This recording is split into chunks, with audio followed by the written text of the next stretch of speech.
London bridge ও পাশের বাজারে সন্ত্রাসী হামলা, গাড়ি চাপা ও ছুরিকাঘাতে নিহত 6। 3 হামলাকারী নিহত, আরো 3 সন্দেহভাজনকে খুঁজছে পুলিশ।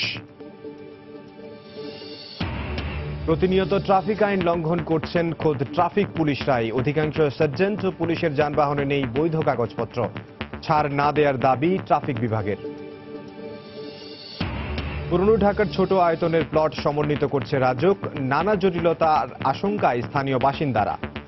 নগরবিদদের পরামর্শ অংশীদারিত্বের সাথে ভূমি সমস্যা সমাধানের। ব্যাংক হিসাবের উপর থেকে বাড়তি আবগারি শুল্ক প্রত্যাহারের পরামর্শ সাবেক গভর্নরের। পুনর্বিবেচনার আশ্বাস অর্থ ও পরিকল্পনা প্রতিমন্ত্রীর। এবং বরগুনায় সংসদ সদস্যের বিরুদ্ধে বেড়ি বাঁধের কাজ বন্ধ করে দেওয়ার অভিযোগ। বন্যপ্রাণী থেকে জানমাল বাঁচাতে দ্রুত নির্মাণ কাজ শুরু করার দাবি স্থানীয়দের।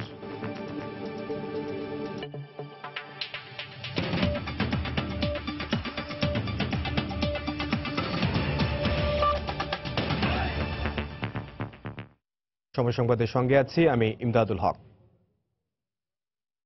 যুক্তরাজ্যের লন্ডন ব্রিজে পথচারীদের উপর গাড়ি উঠিয়ে ও ছুরিকাঘাত করে সন্ত্রাসী হামলা চালানো হয়। এই ঘটনায় 3 হামলাকারী সহ 6 জন নিহত হয়েছে বলে জানিয়েছে পুলিশ। এছাড়া আহত হয়েছেন অন্তত 20 জন। হামলার পর জরুরি বৈঠক ডেকেছেন প্রধানমন্ত্রী থেরেসা মে। হামলার নিন্দা জানিয়েছেন লন্ডনের মেয়র সাদিক খান। লন্ডন প্রতিনিধি শোয়েব কবিরের রিপোর্টে বিস্তারিত। শনিবার স্থানীয় সময় রাত 9:45 দিকে একটি সাদা গাড়ি লন্ডন ব্রিজের পথচারীদের উপর উঠিয়ে দেওয়ার পর ধারালো ছুরি হাতে হামলা চালায় দুর্বৃত্তরা। এতে সঙ্গে সঙ্গে পুরো এলাকায় আতঙ্ক ছড়িয়ে পড়ে। প্রত্যক্ষদর্শীদের মতে নিখোঁজ হয়েছেন বেশ কয়েকজন। তাদের উদ্ধারে টেমস নদীতে তল্লাশি চালাচ্ছে মেট্রোপলিটন পুলিশ। 2 জন ব্যক্তি আসার পর আমরা তাদের কিছু জিজ্ঞেস করতেই দরজা বন্ধ করে দেয়। এরপর তারা সেখান থেকে পালিয়ে যায়। এর বেশি কিছু আমরা জানি না।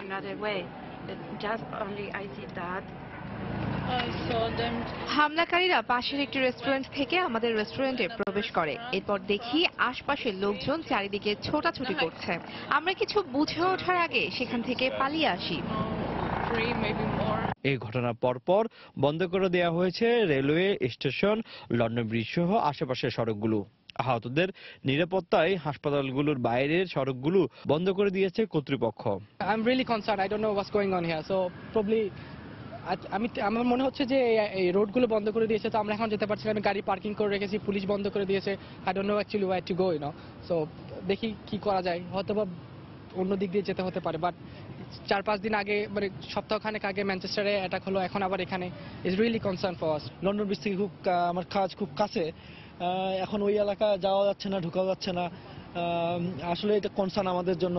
একই সময়ে লন্ডন ব্রিজ ছাড়াও বক্স হল, বড় মার্কেট, বড় হাই স্ট্রিট ও সাউথ ওয়ার্ক ব্রিজ এলাকাতেও হামলা চালানো হয়। যদিও পুলিশ বলছে লন্ডন ব্রিজ এবং বড় মার্কেট ছাড়া অন্য ঘটনার সঙ্গে সন্ত্রাসী হামলার যোগসূত্র নেই। আমরা এখানকার সাধারণ মানুষকে নিরাপদ স্থানে সরিয়ে নিয়েছি। এছাড়া শহরের বিভিন্ন গুরুত্বপূর্ণ স্থাপনায় নিরাপত্তা জোরদার করা হয়েছে। ঘটনার পরপরই পুলিশ সদস্যরা দ্রুত ব্যবস্থা গ্রহণ করে। বিষয়টি খতিয়ে দেখতে এবং এর সঙ্গে জড়িতদের খোঁজে গোয়েন্দা বাহিনীর সঙ্গে পুলিশ যৌথভাবে কাজ করছে। এটিকে সন্ত্রাসী হামলা উল্লেখ করে ঘটনার সুষ্ঠু তদন্তের নির্দেশ দিয়েছেন ব্রিটিশ প্রধানমন্ত্রী থেরেসা মে। পরবর্তী করণীয় ঠিক করতে ডাকা হয়েছে জরুরি বৈঠক। এছাড়া হতাহতদের পরিবারের প্রতি গভীর সমবেদনা জানিয়েছেন বিরোধী দল লেবার পার্টির নেতা জেরেমি করবিন। হামলার নিন্দা জানিয়ে এক বিবৃতি দিয়েছেন লন্ডনের মেয়র সাদিক খান। নির্বাচনের 5 দিন আগে লন্ডন ব্রিজে এই সন্ত্রাসী হামলার কারণে কিন্তু পুরো ব্রিটেনের যে নিরাপত্তা ব্যবস্থাকে ভাবি তুলেছে। পাশাপাশি এই আগামীতে যে নির্বাচন নিয়েছে, নির্বাচনের পরিস্থিতি কি হচ্ছে এবং কি দাঁড়াবে সেটি এখন প্রশ্নবিদ্ধ হয়ে দাঁড়িয়েছে। লন্ডন ব্রিজ থেকে শোয়েব কবির, সময় সংবাদ। যুক্তরাজ্যের লন্ডন ব্রিজ এলাকা ঘিরে রেখেছে পুলিশ। এই মুহূর্তে সেখানে আছেন রিপোর্টার শোয়েব কবির। সরাসরি চলে যাচ্ছে তার কাছে। শোয়েব কবির, সর্বশেষ কি তথ্য রয়েছে আপনার কাছে?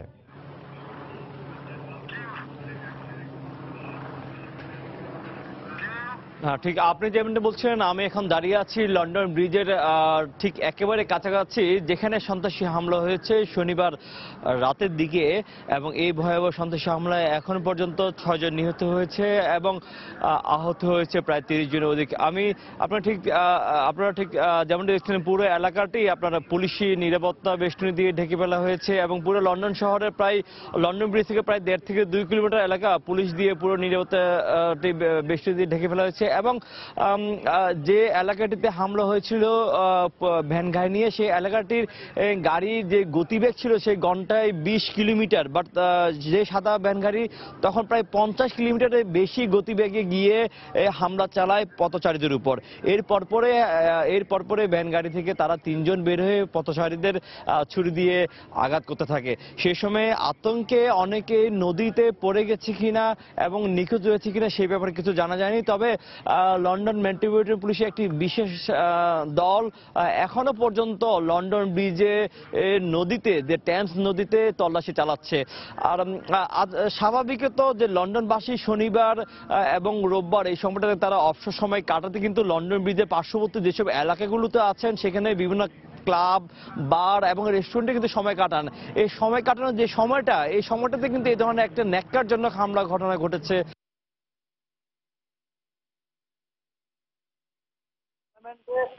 সেই ঘটনা কিন্তু ঠিক একই ধরনের ঘটনা, গাড়ি দিয়ে হামলা চালিয়েছিল পথচারীদের উপর, পরে ছুরি দিয়ে হামলা চালায়। এরপরে একেবারে অতি সম্প্রতি আপনার 22শে মে আপনার যে ঘটনাটা ঘটেছিল ম্যানচেস্টারের কনসার্টে ভয়াবহ হামলা হয়েছিল, এবং এরপরে নির্বাচনের বাকি মাত্র 4 দিন তার আগে এত বড় একটি ঘটনা ঘটেছে লন্ডন ব্রিজে।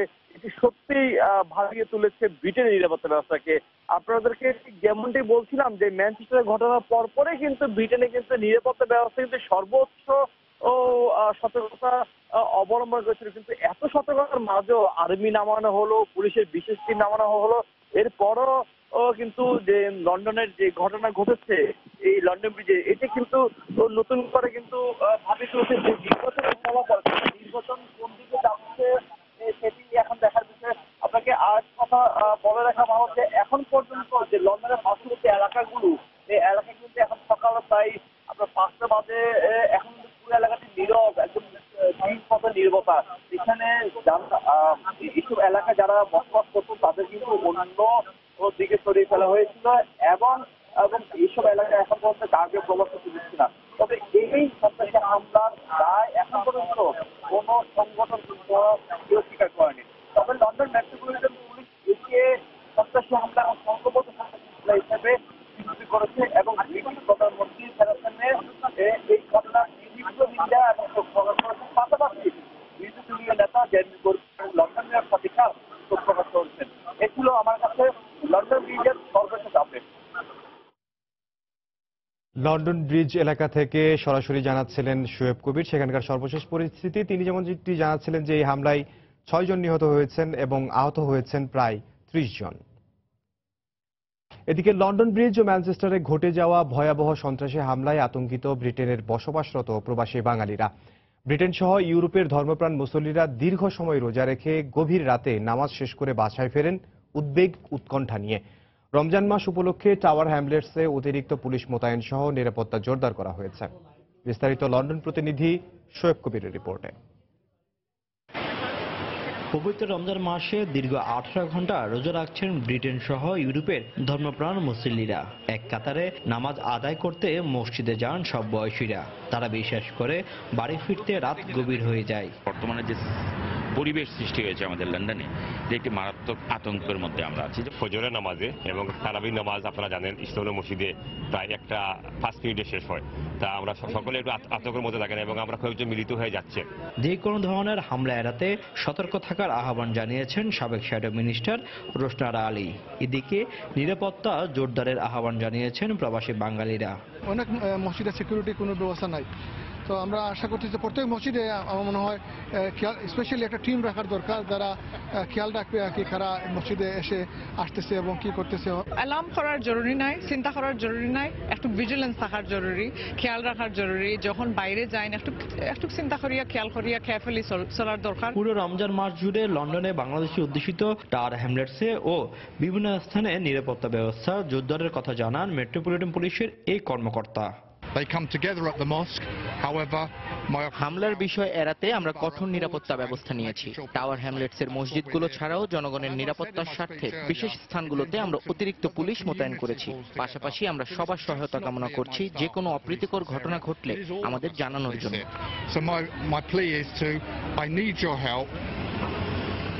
বাংলাদেশি অধ্যুষিত টাওয়ার হ্যামলেটসে ছোট বড় মিলিয়ে 45টি মসজিদ রয়েছে। রমজান মাসে যেখানে 45,000-এরও বেশি মুসল্লি নামাজ আদায় করেন। শোয়েব কবির, সময় সংবাদ, লন্ডন।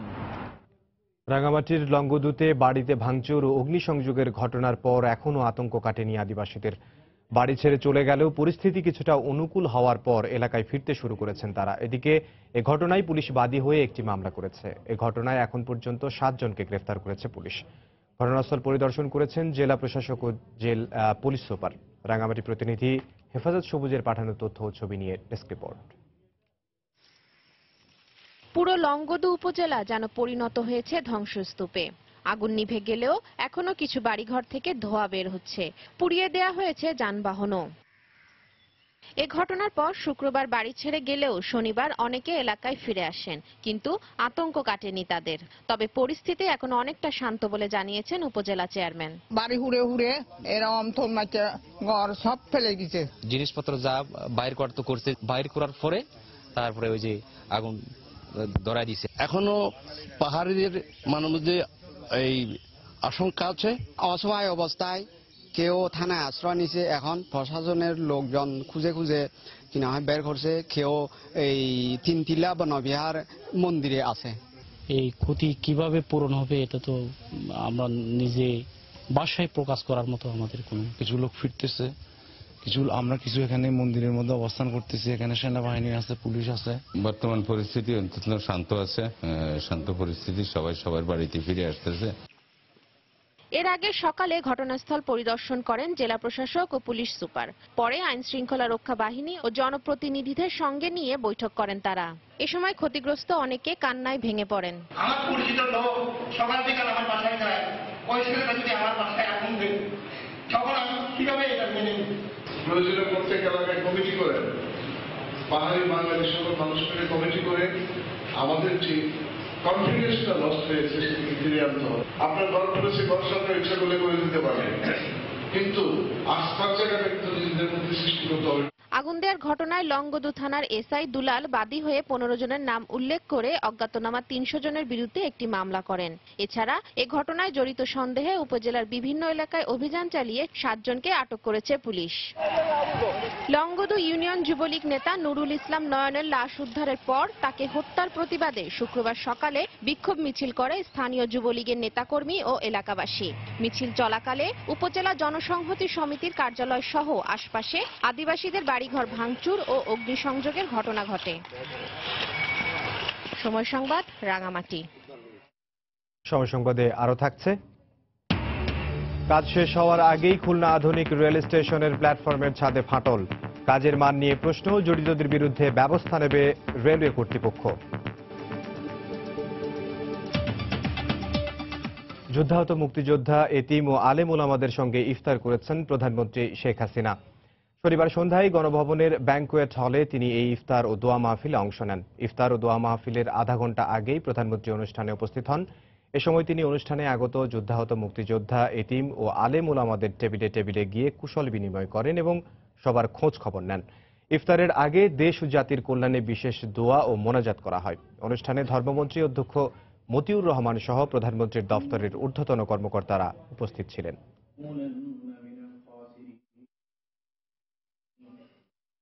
এবারের বাজেটে করারোপের কারণে দ্রব্যমূল্য বৃদ্ধি পাবে এবং লুটপাটের সুযোগ আরো বাড়বে বলে মন্তব্য করেছেন বিএনপি চেয়ারপারসন বেগম খালেদা জিয়া। শনিবার রাজধানীর একটি কনভেনশন হলে দলের নেতাকর্মীদের সম্মানে দেয়া ইফতারে তিনি এ মন্তব্য করেন। এ সময় আসছে নির্বাচন প্রভাবিত করে সরকারের এমন অনৈতিক আবদার না শুনতে নির্বাচন কমিশনের প্রতি আহ্বান জানান বিএনপি চেয়ারপারসন। এই বাজেটে আছে যেভাবে কর বসানো হয়েছে, জিনিসপত্রের দাম আরো বাড়বে এবং এখানে দুর্নীতি করার ব্যাপক সুযোগ হয়েছে। আর মানুষের ঘরের উপর সুযোগ এসেছে এই সরকার। এখন প্রতিটি জিনিসের দাম যদি আবার করে বাড়িয়ে দেন তাহলে দেশবাসী বাঁচবে কোথা থেকে? নির্বাচন কমিশনের কাছে আহ্বান করব, এই সরকার যে আপনাদের কাছে যা কিছু আবদার করবে আপনারা সেটা বাস্তবায়ন করবেন না। সকল রাজনৈতিক দলের সঙ্গে আলোচনা করে সেটার ভিত্তিতেই আপনারা নির্বাচন কমিশন পরিচালনা করবেন। 2017-18 অর্থ বছরের বাজেটে সব ধরনের ব্যাংক হিসেবে আবগারি শুল্ক বাড়ানোর সিদ্ধান্তকে পুনর্বিবেচনার আশ্বাস দিয়েছেন অর্থ প্রতিমন্ত্রী।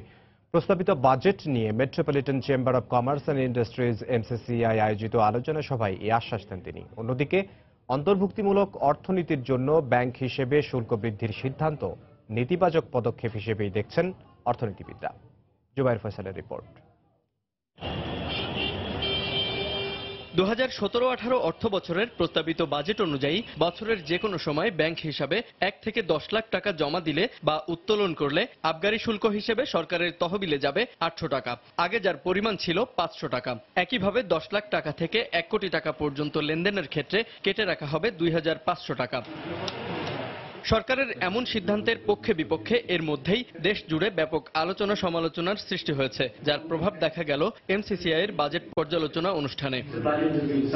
বাজেটের আকার নিয়ে দ্বিমত না থাকলেও ব্যাংক হিসাবে আবগারি শুল্ক বাড়ানোর প্রস্তাবে নাখোশ অর্থনীতিবিদরা।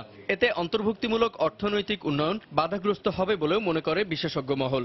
এক্সাইজ ডিউটি, রাজস্ব আদায় তো তেমন এটার মধ্যে নাই। আমি মনে করি এই জিনিসটি আর বেশি আলোচিত হওয়ার আগে সরকার যদি এটা প্রত্যাহার করে নেন তাহলে বোধহয় সবচেয়ে মঙ্গল হবে। ব্যাংক ডিপোজিটের উপর এক্সাইজ ডিউটি, এটার কোনো প্রয়োজন ছিল বলে আমার মনে হয় না। যেটা কোনো ডিসকাশন হয় নাই কোনো ফোরাম, কিন্তু চলে আসছে।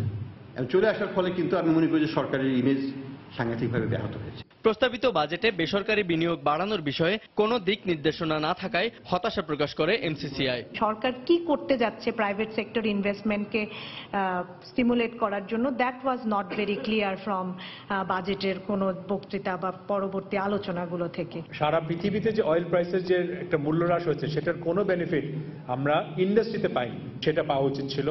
তবে প্রস্তাবিত বাজেটের উপর সংসদ ও সংসদের বাইরে আলাপ আলোচনার মাধ্যমে ব্যাংক হিসাবে আবগারি শুল্ক বাড়ানোর সিদ্ধান্ত পুনর্বিবেচনার আশ্বাস দেন অর্থ ও পরিকল্পনা প্রতিমন্ত্রী। 500 টাকা এক্সাইজ ডিউটি কিন্তু ওভার দ্য ইয়ার্স সব সময় ছিল।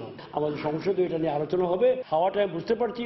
I will carry the message back end আমাদের যেসব জায়গায় আমার বলার আমি এটা দিব। তবে আপনাদের প্রেস মিডিয়া সবাই এটা নিয়ে বেশ আলোচনা করছেন। আমার বিশ্বাস যে এটা সরকার নিশ্চিত যথাযথভাবে অ্যাড্রেস করবেন। প্রস্তাবিত বাজেট বাস্তবায়নে স্বচ্ছতা ও জবাবদিহিতা নিশ্চিত করা হবে উল্লেখ করে নতুন আইনের প্রভাবে কোনো পণ্যের দাম বাড়বে না বলেও জানান অর্থ প্রতিমন্ত্রী। আমরা একটা ঐতিহাসিক ক্যারিড ওভার নিয়ে এসেছি আমাদের সঙ্গে। জুবাইর ফয়সাল, সময় সংবাদ, ঢাকা। রাস্তাঘাটে চালকদের ট্রাফিক আইন মানতে যারা বাধ্য করেন সেই ট্রাফিক পুলিশরাই প্রতিনিয়ত ট্রাফিক আইন লঙ্ঘন করে চলেছেন। উল্টো পাশ দিয়ে হেলমেট ছাড়া মোটরসাইকেল চালানোর পাশাপাশি অধিকাংশ ট্রাফিক পুলিশের যানবাহনের নেই কোনো বৈধ কাগজপত্র ও ড্রাইভিং লাইসেন্স। ট্রাফিক আইন লঙ্ঘনে কাউকে ছাড় দেয়া হয় না বলে দাবি ট্রাফিক বিভাগের। শফিকুল ইসলাম রুবেলের তোলা ছবিতে ওবায়দুল্লাহ মামুনের রিপোর্ট। রাস্তাঘাটে ট্রাফিক আইন বাস্তবায়নে কাজ করেন ট্রাফিক পুলিশ। উল্টো পথে গাড়ি চালানো, গাড়ির বৈধ কাগজপত্র ও ড্রাইভিং লাইসেন্স না থাকায় প্রায়ই মামলার মুখোমুখি হতে হয় সাধারণ মানুষকে। কিন্তু এই ট্রাফিক সার্জেন্টরাই রাস্তা দিয়ে যখন বীর দর্পে হেলমেট ছাড়া উল্টো পথে মোটরসাইকেল চালান তখন কি আইনের লঙ্ঘন হয় না? রাজধানীর ব্যস্ত সড়কগুলিতে অনেক ট্রাফিক পুলিশ ও সার্জেন্টকে দেখা যায় এই রূপে। একে তো মাথায় হেলমেট নেই, তারপর আবার নিজের ব্যক্তিগত গাড়ির নেই কোনো কাগজপত্র, দেখাতে পারেননি নিজের ড্রাইভিং লাইসেন্স। আপনার তো হেলমেট পরার কথা। গরম লাগতেছে তো বাইক স্টার্ট বন্ধ করে রাখছি, হেলমেটটাও খুলে রাখছি, বাইক চালানোর আগেই পড়বো। গাড়ি কাগজপত্র রাখেন, একটু দেখান তো বের করে। আমি তো পড়লাম আর আগে বিপদ না, বিপদ না কিছু না, সমস্যা নাই। ক্যামেরা এইভাবে আছে এক জায়গায় যাচ্ছে, আমার নিজেরই একটা ঝামেলার ভিতরে আছে। আইন সবার জন্য সমান এই আপ্তবাক্যের বাস্তবায়ন করতে হলে আইন শৃঙ্খলা বাহিনীকে জবাবদিহিতার আওতায় আনা জরুরি বলে মনে করেন সাধারণ মানুষ। আইন সবার জন্য সমান, এটাকেই বুঝাইতে হবে এবং এটাকেই দৃষ্টান্তমূলক একটা শাস্তি যদি হয়ে যায় আমার মনে হয় এটাই বেটার। প্রতিদিন ট্রাফিক আইন বাস্তবায়নে যারা রাস্তাঘাটে কাজ করেন তারাই ট্রাফিক আইনে লঙ্ঘন করছেন অহরহ। আইনজ্ঞরা বলছেন 1861 সালের পুলিশ আইনের সংশোধন ও জবাবদিহিতার আওতায় না আনতে পারলে সেবামূলক এ প্রতিষ্ঠানটি রূপ নেবে ক্ষমতাধর প্রতিষ্ঠানে। ট্রাফিক আইন লঙ্ঘনে পুলিশ, সার্জেন্ট বা আইন শৃঙ্খলা বাহিনীর কাউকে ছাড় দেওয়া হয় না বলে দাবি কর্তৃপক্ষের। যদি আইন শৃঙ্খলা বাহিনী কেউ যদি এই নিয়ম ভঙ্গ করে তাদের বিরুদ্ধে কিন্তু আইন প্রয়োগ করা হচ্ছে, নিব তা না, কিন্তু আমরা কিন্তু অলরেডি কেউ যদি উল্টা পথে আসে কোনো মোটরসাইকেল নিয়ে উল্টা পথে কোনো পুলিশের গাড়ি নিয়ে আসলে কিন্তু আমাদের ব্যবস্থা নিচ্ছি। আইন লঙ্ঘনে কি পরিমাণ মামলা বা ব্যবস্থা নেওয়া হয়েছে তা বলতে পারেনি ট্রাফিক বিভাগ। ওবায়দুল্লাহ মামুন, সময় সংবাদ, ঢাকা। বৈধ কাগজপত্র দেখাতে না পারায় আপন জুয়েলার্সের 5টি শোরুম থেকে 13.5 মণ স্বর্ণ আনুষ্ঠানিকভাবে জব্দের মাধ্যমে বাংলাদেশ ব্যাংকে হস্তান্তর প্রক্রিয়া চলছে। সকালে রাজধানীর Shimanto square, Gulshan DCC market, Gulshan avenue, Uttara ও মৌচাকের শোরুমে শুল্ক গোয়েন্দাদের আলাদা 5টি দল উপস্থিত হন। শুল্ক গোয়েন্দারা জানান, ঢাকা কাস্টমস হাউসের শুল্ক গুদামের মাধ্যমে স্বর্ণগুলো বাংলাদেশ ব্যাংকে দেয়া হবে। এর আগে গত 14 ও 15ই মে শুল্ক গোয়েন্দারা আপন জুয়েলার্সের 5টি শোরুমে অভিযান চালিয়ে প্রায় 13.5 মণ স্বর্ণ ও 427 গ্রাম ডায়মন্ড ব্যাখ্যাহীনভাবে সাময়িকভাবে আটক করে। এগুলো পরে আইনানুগভাবে প্রতিষ্ঠানটির জিম্মায় দেয়া হয়। আত্মপক্ষ সমর্থনে 3 বার শুনানির সুযোগ দেয়া হলেও কোনো প্রকার বৈধ কাগজ দেখাতে পারেনি প্রতিষ্ঠানটি।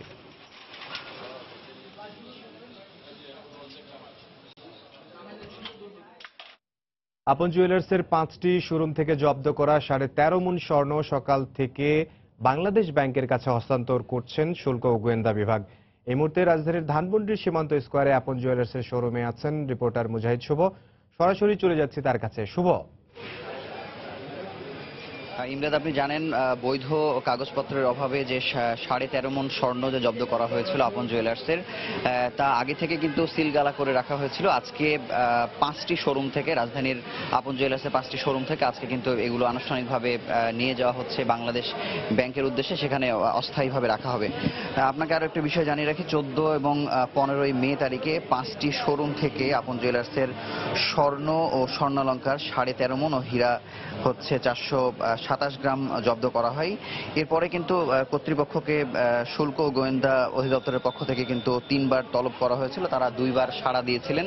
তবে তারা সাড়া দিলেও কিন্তু যে ধরনের বৈধ কাগজপত্র তাদের কাছে চাওয়া হয়েছিল তারা কিন্তু দেখাতে পারেননি। এবং আরো একটি বিষয় জানিয়ে রাখি, 182 জন গ্রাহকের যে তালিকা আপন জুয়েলার্স দিয়েছিল, পরবর্তীতে যাচাইয়ে দেখা যায় যে 85 জন গ্রাহক সঠিক, তারা তাদের 2.3 কেজি স্বর্ণ তারা ফেরত নিয়ে যায়। বিগত 20 দিনেও বৈধ কাগজপত্র কিন্তু আপন জুয়েলার্স কর্তৃপক্ষ তারা দেখাতে পারে নাই এবং স্বর্ণ সিলগালা করা হয়েছিল সবশেষ 15 তারিখে, 15ই মে। আজকে সকাল থেকে আমরা যেটি দেখেছি, ঠিক 9:45টার সময় শুল্ক গোয়েন্দা অধিদপ্তরের ডেপুটি ডাইরেক্টর জাকির হোসেন, তিনি অধিদপ্তরের অনেক কর্মকর্তাকে নিয়ে এসেছেন এখানে এবং এর মধ্যে কিন্তু রাজস্ব বোর্ডের কর্মকর্তাও তারা আছেন। এবং আমরা সকালে দেখেছি যে একটি অ্যাম্বুলেন্সে করে 2টি ট্রাঙ্ক নিয়ে আসা হয়েছে এবং আগে থেকেই যে স্বর্ণগুলো একসাথে জমা করা ছিল সেগুলো তারা দেখে নিচ্ছেন এবং একসাথে কিন্তু আপন জুয়েলার্সের যারা কর্মকর্তারা এখানে যারা আছেন, এই শোরুমের যারা দায়িত্বে ছিলেন, তাদের সাথে কাস্টমস গোয়েন্দা বিভাগের কিন্তু এক ধরনের কথাবার্তা হচ্ছে। অর্থাৎ স্বর্ণ যেগুলো তারা এখান থেকে নিয়ে যাবেন বাংলাদেশ ব্যাংকের উদ্দেশ্যে, সেগুলো তারা যাচাই বাছাই করে দেখছেন এবং একই সাথে কিন্তু নথিপত্র যেগুলো এখানে ছিল সেগুলো তারা খতিয়ে দেখছেন। তো একটি বিষয় বলে রাখি যে সকাল থেকেই তারা কিন্তু কোনো রকম অসহযোগিতা করছেন না, কারণ সরকারিভাবে সব ধরনের নিয়ম মাফিক স্বর্ণগুলো নেওয়া হচ্ছে। তো আরো একটি বিষয় জানিয়ে রাখি যে আজ এসব স্বর্ণ বাংলাদেশ ব্যাংকে হস্তান্তর করা হবে। এরপরে আপন জুয়েলার্স কর্তৃপক্ষের বিরুদ্ধে শুল্ক আইনে ব্যবস্থা নেওয়া হতে পারে বলেও শুল্ক গোয়েন্দা অধিদপ্তরের পক্ষ থেকে আমাদেরকে জানানো হয়েছে। তো আপনি পেছনেই কিন্তু ইমদাদ, আপনি দেখতে পাচ্ছেন পাচ্ছেন যে সকাল থেকে যে কার্যক্রম চলছে সেই কার্যক্রমের অংশ হিসেবে আমরা পেছনে দেখছি এখানে 90 কেজি স্বর্ণ এই শোরুমটিতে আছে, সেগুলো ধীরে ধীরে ধীরে জমা করা হচ্ছে এবং ট্রাঙ্কে করে কিছুক্ষণের মধ্যে সমস্ত কার্যক্রম আনুষ্ঠানিকতা শেষ করে বাংলাদেশ ব্যাংকের উদ্দেশ্যে নিয়ে যাওয়া হবে। তো এই ছিল ইমদাদ সীমান্ত স্কয়ার থেকে সবশেষ খবর। রাজধানীর সীমান্ত স্কয়ার থেকে সরাসরি জানাচ্ছিলেন মুজাহিদ শুভ। পুরনো ঢাকার ছোট আয়তনের প্লটগুলোকে সমন্বিত করার পরিকল্পনা নিয়েছে রাজধানী উন্নয়ন কর্তৃপক্ষ।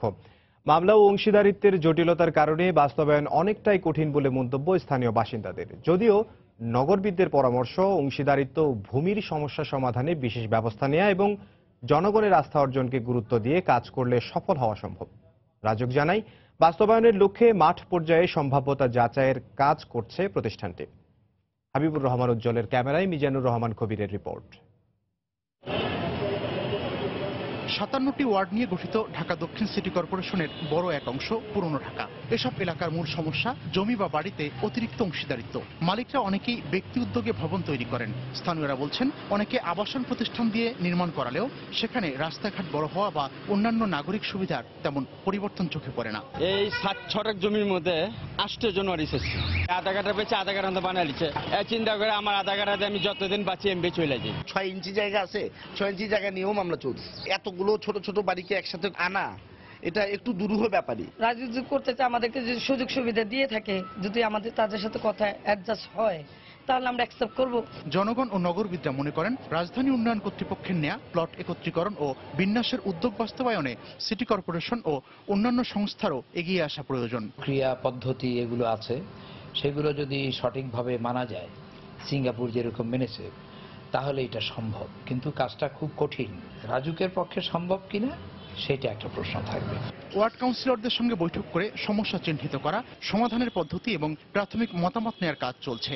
পরবর্তী পর্যায়ে ছোট প্লট চিহ্নিত করা ও মালিকদের সঙ্গে আলোচনার কথা জানান সংশ্লিষ্টরা। লেন্দি প্রসেস, এটাকে 2, 4, 5, 7, 10 বছরও লেগে যেতে পারে। তখন এই লোকগুলোকে পুনর্বাসন কোথায় করবে, জীবনযাপন ব্যবস্থাটা কি হবে, এইটা আমি বলেছিলাম।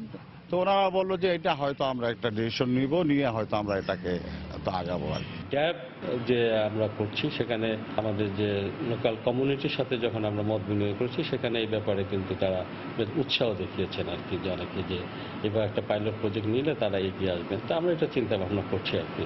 পুরনো ঢাকার ঐতিহ্য সংরক্ষণে গুরুত্ব দিয়ে বাকি অংশে পরিকল্পিত নির্মাণের পরামর্শ নগরবিদদের। এ কাজে রাজুকের তেমন অভিজ্ঞতা না থাকায় জনগণের আস্থা অর্জন অনেক কঠিন হবে বলেও মনে করেন তারা। মিজানুর রহমান কবির, সময় সংবাদ, ঢাকা। বরগুনার নির্মাণাধীন একটি বেড়ি বাঁধের কাজ স্থানীয় সংসদ সদস্য বন্ধ করে দিয়েছেন বলে অভিযোগ উঠেছে। জমির মূল্য পরিশোধ না করে বাঁধ নির্মাণ করায় কাজ বন্ধ করেছেন তিনি। অবশ্য পানি উন্নয়ন বোর্ড বলছে দ্রুতই শুরু হবে বাঁধ নির্মাণ কাজ।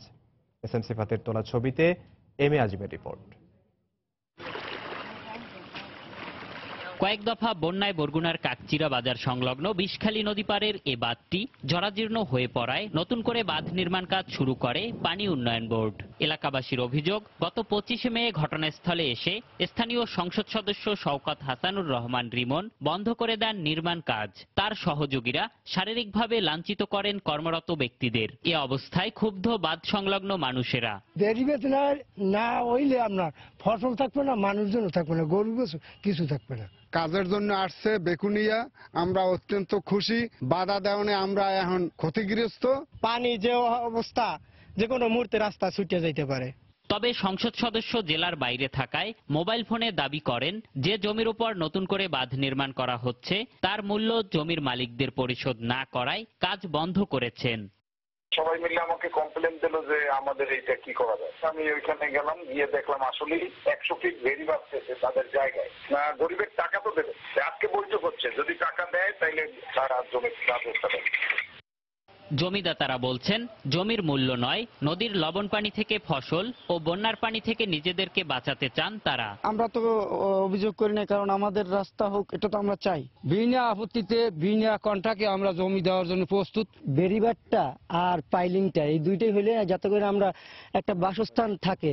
পানি উন্নয়ন বোর্ড বলছে সমস্যার সমাধান হয়েছে, শিগগিরই পুনরায় কাজ শুরু হবে। রাজনৈতিক অরাজনৈতিক এবং সব ধরনের পক্ষের সাথে কথা বলেছি কথা বলে যে বিষয়ে স্থানীয় একটু সমস্যা হয়েছিল সেটা একটু সুরাহা হয়েছে।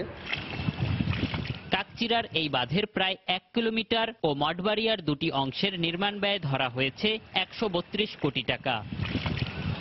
এম এ আজিম, সময় সংবাদ, বরগুনা। দফায় দফায় সময় বৃদ্ধি ও ব্যয় বাড়লেও খুলনা আধুনিক রেল স্টেশন নির্মাণ কাজের মান নিয়ে অভিযোগ উঠেছে। কাজ শেষ হওয়ার আগেই ফাটল দেখা দিয়েছে রেল স্টেশনের প্ল্যাটফর্মের ছাদে, যে কারণে প্রায় 3 মাস ধরে 3 নম্বর প্ল্যাটফর্মের বাকি অংশের ছাদ ঢালাইয়ের কাজ বন্ধ রয়েছে। রেলপথ মন্ত্রণালয় সম্পর্কিত স্থায়ী কমিটির সদস্য ও সংসদ সদস্য মিজানুর রহমান নির্মাণাধীন রেল স্টেশন পরিদর্শন করে বিস্ময় প্রকাশ করেন।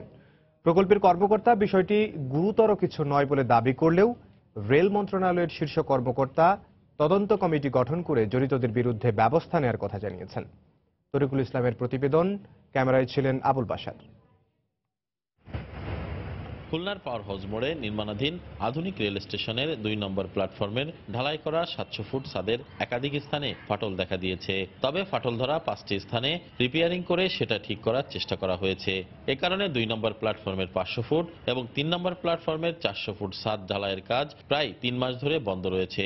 এছাড়া মূল ভবনের কাজও মানসম্পন্ন হয়নি বলে অভিযোগ উঠেছে। সম্প্রতি এ ব্যাপারে স্থানীয় পত্রিকাগুলোতে সংবাদ প্রকাশিত হলে রেলপথ মন্ত্রণালয় সম্পর্কিত স্থায়ী কমিটির সদস্য ও সংসদ সদস্য মিজানুর রহমান নির্মাণাধীন রেল স্টেশন পরিদর্শন করে বিস্ময় প্রকাশ করেন। একটা নতুন স্থাপনায় শেষ না হওয়ার আগে এই ধরনের ঘটনা, এটা আমরাও বিস্মিত। এখানে কি ইঞ্জিনিয়ারিং কোনো ত্রুটি ছিল, নকশায় কোনো ত্রুটি ছিল, মাল ম্যাটেরিয়ালসে কোনো ইয়ে ছিল? প্রয়োজনে আমরা এটা মাননীয় প্রধানমন্ত্রীরও গোচরে আনবো যে কোন কোন কর্মকর্তার গাফিলতির কারণে এই এত বড় ধরনের একটা ক্ষতি হয়ে যাচ্ছে। তবে এই প্রকল্পের কর্মকর্তা বিষয়টি গুরুতর কিছু নয় বলে দাবি করেন। এই ফাটলটা খুবই মাইনর একটা ফাটল। আমরা তো বলেছি যে আমরা আরো বিশেষজ্ঞ নিয়ে দেখাইছি, তিনি বলছেন যে এটা এমন কোনো বড় কিছু না। তারপরে উনি কিছু রিমিডিয়াল অ্যাকশন দিয়েছেন, আমরা সেটাই যাব। রেল মন্ত্রণালয়ের শীর্ষ কর্মকর্তা এ ব্যাপারে তদন্ত কমিটি গঠন করে জড়িতদের বিরুদ্ধে ব্যবস্থা গ্রহণের আশ্বাস দিয়েছেন। কমিটি এটা আইডেন্টিফাই করবে, চিহ্নিত করবে যে সমস্যাটা কোথায় ছিল। তো সেই সমস্যার জন্য যারা দায়ী তাদের বিরুদ্ধে আইনগতভাবে যে ব্যবস্থা নেওয়া যায় সেটা আমরা নেব, এবং এটা সংশোধনের জন্য যে প্রক্রিয়াটা উপযুক্ত হবে সেই প্রক্রিয়া আমরা অনুসরণ করব। 2015 সালের এপ্রিলে শুরু হওয়া 59 কোটি টাকা ব্যয়ে খুলনা আধুনিক রেল স্টেশন নির্মাণ কাজ বাস্তবায়ন করছে তমা কনস্ট্রাকশন নামে ঢাকার একটি ঠিকাদারি প্রতিষ্ঠান। তরিকুল ইসলাম, সময় সংবাদ, খুলনা। ধীরে ধীরে জমে উঠতে শুরু করেছে ঈদের কেনাকাটা। বিপণী বিতানগুলোতে মেয়েদের পোশাকের পাশাপাশি সমান তালে ছেলেরাও ভিড় করছেন পাঞ্জাবি সহ অন্যান্য পোশাকের দোকানগুলোতে। গরমকাল তাই সুতি ও হালকা রঙের পাঞ্জাবি বেছে নিচ্ছেন নিজের জন্য। রাজধানীর বিভিন্ন মার্কেট ঘুরে ছেলেদের পোশাকের খবর জানাচ্ছেন তোহা খান তামিম। বাঙালি পুরুষ কিংবা উৎসবে বাঙালি, ঈদ থেকে পূজা, বর্ষবরণ থেকে জাতীয় উৎসব, সবখানেই পাঞ্জাবির কদর। তাই তো ঈদের কেনাকাটায় একটি পাঞ্জাবি বাঙালি পুরুষের পছন্দের শীর্ষে। এবার ঈদে ফ্যাশন হাউসগুলো ভিন্ন ডিজাইন আর রঙের ব্যবহারে মাথায় রেখেছেন গ্রীষ্ম আর বর্ষাকালকে। সাদা নীলের পাশাপাশি প্রাধান্য পেয়েছে হালকা রং। গরমের কথা বিবেচনা করে বেছে নেওয়া হয়েছে সুতি কাপড়কে। পাঞ্জাবির ডিজাইনে স্থান পেয়েছে মোঘল আমলের স্থাপত্যের নিদর্শন, মসজিদ, মিনার। এছাড়া block print, brush print, screen print, sherwani cut ছাড়াও আছে হাতের কাজ। পরিবারের বড় থেকে ছোট সদস্যের সবার জন্যই পাঞ্জাবি এনেছেন দোকানিরা। যে কোনো অকেশনে মেয়েরা যেমন শাড়ি, ছেলেরা এরকম পাঞ্জাবি পছন্দ করে। ঈদের মতো একটা ফেস্টিভ্যালে কেনার জন্য পুরুষ হিসেবে, ছেলে হিসেবে পাঞ্জাবিটা প্রেফার করি। আমি টপস কিনেছি, আমার ভাইয়ের জন্য পাঞ্জাবি কিনেছি। ছেলে, বাবা, মেয়ে, ওয়াইফ সবাই মিলে সুন্দর একটা ড্রেসিং, সুন্দর একটা ম্যাচিং। পাঞ্জাবি ছাড়াও চাহিদা রয়েছে জিন্সের প্যান্ট, টি শার্ট, ফতুয়া কিংবা কুর্তার মতো পোশাকের। বিক্রেতারা বলছেন সাধ্যের মধ্যে ভালো মানের পোশাকে সবার ঈদ উদযাপন আনন্দদায়ক করতে ঈদ আয়োজন এনেছেন তারা। মোগলের স্থাপত্যের উপরে ইয়ে করে আমাদের প্রোডাক্টগুলো করা হলো। ঈদের বাজার জমে উঠেছে, বেচা কেনা শুরু হয়ে গেছে। সব ওকেশনে যেহেতু পাঞ্জাবি পরা হয় তাই এবার ঈদের ট্রাই করলাম একটু কুর্তা। হাতের কাজের করা কুর্তাটা বেশি প্রেফার করা হচ্ছে। এবারের ঈদে পছন্দসই একটি পাঞ্জাবি কিনতে ক্রেতাদের গুনতে হবে 1500 থেকে 3500 টাকা পর্যন্ত, আর জিন্সের প্যান্ট পাওয়া যাচ্ছে 1000 থেকে 2500 টাকার মধ্যে। তোহা খান তামিম, সময় সংবাদ, ঢাকা। রমজানের প্রথম সপ্তাহে রাজশাহীতে জমে উঠেছে ঈদের কেনাকাটা। বিক্রেতারা বলছেন এবার 3 পিসের চাহিদাই বেশি। এদিকে ব্যস্ততা বেড়েছে দর্জি বাড়িতেও। টেইলার্স মালিকরা বলছেন অর্ডার নেওয়া হবে 18 রমজান পর্যন্ত। রাকিবুল হাসানের রিপোর্ট, ছবি তুলেছেন হাবিবুর রহমান পাপ্পু। রমজানের শুরুতেই রাজশাহীর বড় কাপড়পট্টি সাহেববাজারে বেড়েছে ক্রেতা সমাগম। পাশাপাশি আরডিএ, নিউ মার্কেট সহ নগরীর বিভিন্ন ফ্যাশন হাউসেও বাড়ছে ভিড়। এবার চুমকি সুতার কারুকাজ, কারচুপি, বাটিক ও ছোট বড় প্রিন্টের বাহারি রঙের 3 পিসে আগ্রহ নারীদের। এছাড়া দোকানগুলোতে মিলছে র সিল্ক, গুজরাটি কটন, আইসবা ও জর্জেটের 3 পিস। তবে ছিট কাপড়ের ক্রেতার সংখ্যাই বেশি। 3 মাসের জন্য কাপড় কিনছি, সুতার মধ্যেও কিনবো, গরমের জন্য একটু দামি 2500-3000 এরকম মধ্যে একটু কিনবো। এদের কাপড়গুলো তাড়াতাড়ি কেনাকাটা করে আমরা যাতে তাড়াতাড়ি বানিয়ে দিতে পারি, আর ফেব্রুয়ারির ভিতরে দামগুলো যাতে এই পর্যায়ে থাকে, 15-16 রোদের পর দামটা আরো বেড়ে যায়। একটু আগে কিনলে টেইলার্সের কাপড়গুলো ভালোভাবে বানানো হয়, আর তাছাড়া পছন্দ অনুযায়ী ডিজাইনগুলো ওরা করে দিতে পারে। বিক্রেতারা বলছেন রং ও ডিজাইনের বৈচিত্র্যের পাশাপাশি দামের পার্থক্য রেখেই দোকান সাজিয়েছেন তারা। দেশীয় কাপড়ের পাশাপাশি রাখা হয়েছে বিদেশি কাপড়ও। গজ কাপড়ের ভিতরে আপনার বেক্সি প্রিন্ট চলছে, এমনি যে লাক্স ভয়েল, আর এমনি নর্মালের ভিতরে সম্রাট প্রিন্ট, অর্পিতা, এইগুলো আর কি অ্যাভেলেবেল চলছে। কম দামের রেসপন্স ভালো, বেশি দামের রেসপন্স আছে, আমাদের মিডল ক্লাসটা কম। বেচা বিক্রি আমাদের মোটামুটি খুব ভালো চলছে। আপনি এদিকে এসব মার্কেট থেকে কেনা ছিট কাপড় নিয়ে দর্জির কাছে ছুটছেন বিভিন্ন বয়সের নারীরা। ভিড় এড়াতে আগেভাগেই দিচ্ছেন নিজের পছন্দের পোশাকের অর্ডার। তাদের অর্ডার অনুযায়ী পোশাক সরবরাহে দিনরাত এক করে কাজ করছেন কারিগররা। এমনি কাজের অবস্থা বাজারে খুব ভালো, আমাদের ব্যস্ত দিন কাটছে। আশা করছি যে 10 রমজানের পরে সব অর্ডার আমাদের মোটামুটি বাড়বে। আমরা চিন্তা করছি যে কয়েকদিনের মধ্যে আমাদের অর্ডার বন্ধ হয়ে যাবে, কারণ আমাদের চাপের কারণে আমরা আর বেশি অর্ডার নিতে পারবো না। রাজশাহী টেলার্স মালিক সমিতির দেয়া তথ্য মতে ঈদের পোশাক তৈরিতে 18 রমজান পর্যন্ত সামর্থ্য অনুযায়ী অর্ডার নেবে টেলার্সগুলো। রাকিবুল হাসান, সময় সংবাদ, রাজশাহী। নেত্রকোনায় কালবৈশাখী ঝড়ে শিক্ষা প্রতিষ্ঠান সহ 2 শতাধিক ঘরবাড়ি ক্ষতিগ্রস্ত হয়েছে। উপড়ে গেছে সহস্রাধিক গাছপালা। গতকাল দুপুরে আটপাড়া উপজেলায় এই ঘটনা ঘটে। ক্ষতিগ্রস্তরা জানান, হঠাৎ করে আকাশে মেঘ জমে বৃষ্টি ছাড়াই শুরু হয় কালবৈশাখী ঝড়। এতে উপজেলার তেলিগাতি ও দৌজ ইউনিয়নের অন্তত 6টি গ্রামের বিভিন্ন প্রতিষ্ঠান সহ বিধ্বস্ত হয় 2 শতাধিক ঘরবাড়ি। শত শত গাছপালা ভেঙে বন্ধ হয়ে যায় সড়ক যোগাযোগ। বিদ্যুতের খুঁটি হেলে পড়ায় উপজেলায় বিদ্যুৎ বিচ্ছিন্ন হয়ে পড়ে। এদিকে ঝড়ের মধ্যে নিরাপদ আশ্রয়ে যাওয়ার সময় বেশ কয়েকজন আহত হওয়ার খবর পাওয়া গেছে।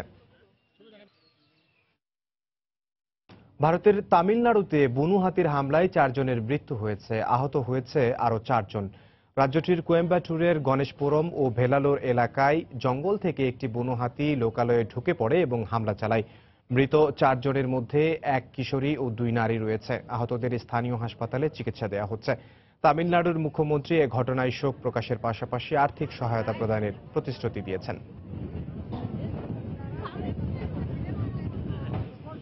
এ পর্যায়ে শীর্ষ সংবাদ জানিয়ে দিচ্ছি আরেকবার। যুক্তরাজ্যে আবারও সন্ত্রাসী হামলা। লন্ডন ব্রিজ ও পাশের বাজারে গাড়ি চাপা ও ছুরিকাঘাতে নিহত 6, 3 হামলাকারী নিহত, আরও 3 সন্দেহভাজনকে খুঁজছে পুলিশ।